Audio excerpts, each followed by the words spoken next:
Good morning श्रोतागणों, तो उपस्थित हुए हैं सुबह की प्रमुख खबरों के साथ। तो इससे पहले खबरों का अध्ययन विस्तृत रूप से करें, निवेदन रहेगा कृपया चैनल को जरूर सब्सक्राइब करें। तो पेश है आज सुबह की प्रमुख खबरें।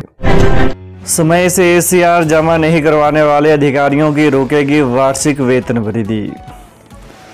हिमाचल प्रदेश उच्च शिक्षा निदेशक ने शिक्षण कर्मचारियों की वार्षिक गोपनीय रिपोर्ट एसीआर समय पर जमा करने के संबंध में राज्य भर के सभी उपनिदेशकों को चेतावनी पत्र जारी किया है।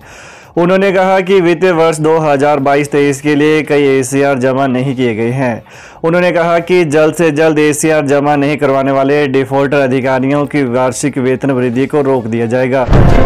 जाली हस्ताक्षर से 14 लाख की गड़बड़ी करने में बीओ और वन रक्षक निलंबित। जाली हस्ताक्षर कर 14 लाख रुपए की गड़बड़ी के मामले में वन विभाग ने तीसरा रेंज के सी ब्लॉक के वन खंड अधिकारी और वन रक्षक को निलंबित कर दिया है। मार्च 2023 में दोनों के खिलाफ विभाग के पास जाली हस्ताक्षर कर 14 लाख की गड़बड़ी करने की शिकायत पहुंची थी। वन मंडल अधिकारी चुराहा में खुद ही सभी पहलुओं की जांच की। इसमें पाया कि KFW में गठित सोसाइटी का प्रधान बिना सूचना दिए बदलकर बैंक में उसके हस्ताक्षर भी बदले गए। इसके बाद बैंक से सोसाइटी के खाते से 14 लाख निकाले गए। सोसाइटी का प्रधान और हस्ताक्षर बदलने की वन मंडल अधिकारी को सूचना नहीं दी गई। उन्होंने जांच रिपोर्ट मुख्य वन अरण्यपाल चंबा को सौंपी। रिपोर्ट मिलने के बाद मुख्य वन अरण्यपाल ने संबंधित कर्मचारियों को नोटिस जारी कर स्थिति स्पष्ट करने के निर्देश दिए। आरोपी इस मामले में विभाग को संतोषजनक जवाब नहीं दे पाए। ऐसे में मुख्य वन अरण्यपाल ने सेबलो के वन खंड अधिकारी और वन रक्षक को निलंबित करने के आदेश जारी कर दिए। डमराली नाले का जलस्तर बढ़ा, बादल फटने की आशंका, आसपास के घर और दुकानें करवाई खाली। रामपुर उपमंडल के डमराली नाले में शुक्रवार रात बादल फटने से नाले का जलस्तर बढ़ने से नोगली तकलीच सड़क बाधित हो गई है। घटना शुक्रवार रात की है। प्रशासन ने नोगली खड्ड के नज़दीक अलर्ट जारी कर दिया है। नोगली बाजार की कुछ दुकानों और मकानों को खाली करवा दिया गया। खड्ड के किनारे के लोग सुरक्षित स्थानों पर चले गए हैं। कुछ लोगों ने घरों से सामान भी समेट लिया है। 5 पंचायतों में बिजली गुल है। टावर को नुकसान पहुंचने से मोबाइल सिग्नल भी नहीं है। नूरपुर में बनने वाला फिनासिंग सिंचाई प्रोजेक्ट मार्च 2026 तक होगा पूरा। कांगड़ा जिले के विधानसभा क्षेत्र नूरपुर में बनने वाला फिनासिंग सिंचाई प्रोजेक्ट मार्च 2026 तक पूरा होगा। केंद्र सरकार ने इसका लक्ष्य निर्धारित किया है। इस प्रोजेक्ट को प्रधानमंत्री कृषि सिंचाई योजना में शामिल किया गया है। केंद्र सरकार ने इसकी अधिसूचना जारी कर दी गई है। यह प्रोजेक्ट 4.25 हेक्टेयर क्षेत्र में बनने जा रहा है। केंद्र सरकार की ओर से इस प्रोजेक्ट के लिए 282.47 करोड़ रुपए मंजूर हुए हैं। इस सिंचाई प्रोजेक्ट से नूरपुर के हजारों लोगों को फायदा मिलेगा। अभी तक इस क्षेत्र के ज्यादातर किसान खेती के लिए बारिश पर निर्भर हैं।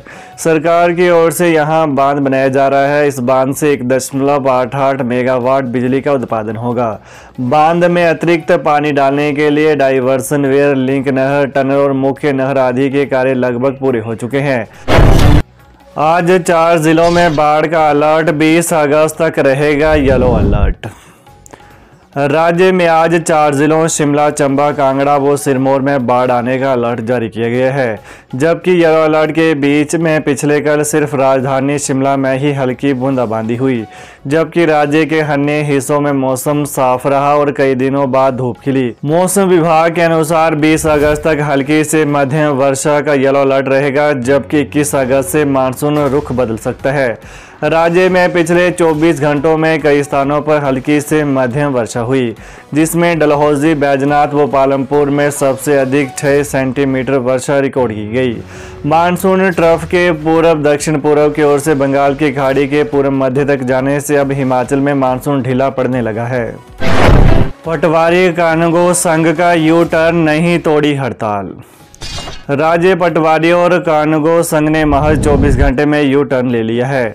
मुख्यमंत्री सुखविंदर सिंह सुक्खू से करीब 50 मिनट की वार्ता के बाद संघ ने हड़ताल को वापस लेने का फैसला किया था, लेकिन इस फैसले पर अमल नहीं हो पाया है। पिछले कल प्रदेश के ज्यादातर जिलों में पटवारी और कानूनगो हड़ताल पर ही रहे। इसे देखते हुए अब संघ ने समूचे प्रदेश की वर्चुअल बैठक बुलाई है और इस बैठक में आगामी कदम उठाने पर सहमति बनाई जाएगी। संघ ने तब तक किसी भी नए फैसले के लागू होने से इनकार कर दिया है। गौरतलब है कि पटवारी कानूनगो संघ ने गुरुवार को मुख्यमंत्री सुखविंदर सिंह सुक्खू से देहरा में राज्य स्तरीय स्वतंत्रता दिवस समारोह के दौरान मुलाकात की थी। इस मुलाकात में मुख्यमंत्री ने प्रतिनिधिमंडल को आश्वासन दिया था कि उनकी जायज मांगों का सकारात्मक दृष्टिकोण के साथ समाधान किया जाएगा।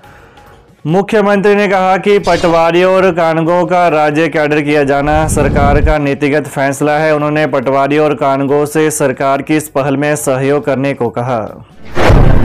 बागवानों को झटका, गला सड़ा सेब नहीं लेगी सरकार। हिमाचल प्रदेश सरकार के सुधारवादी कदम बागवानों पर भारी पड़ेंगे। मंडी मध्यस्थता योजना के तहत बागवानों से अभी तक हर तरह के सेब की खरीद की जाती थी, जो भविष्य में नहीं होगी। यानी गला सड़ा, दागी या फिर पेड़ों से गिरा हुआ सेब अब सरकार की एजेंसियां नहीं खरीदेंगी।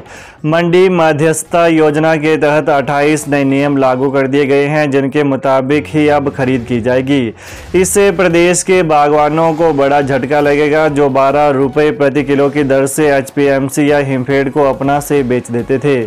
मनमर्जी से अब बागवान सेब नहीं बेच सकेंगे, जिसके लिए उन्हें मापदंडों को पूरा करना होगा। इसके अलावा यह भी कहा गया है कि यदि कोई बागवान तय मापदंडों पर सेब नहीं लाता है और प्रापण केंद्र में कर्मचारियों पर जबरन दबाव बनाया जाता है, तो तुरंत प्रभारी उस केंद्र को बंद कर सकता है। ऐसे में मामलों में सरकार को कोई ढील नहीं देगी।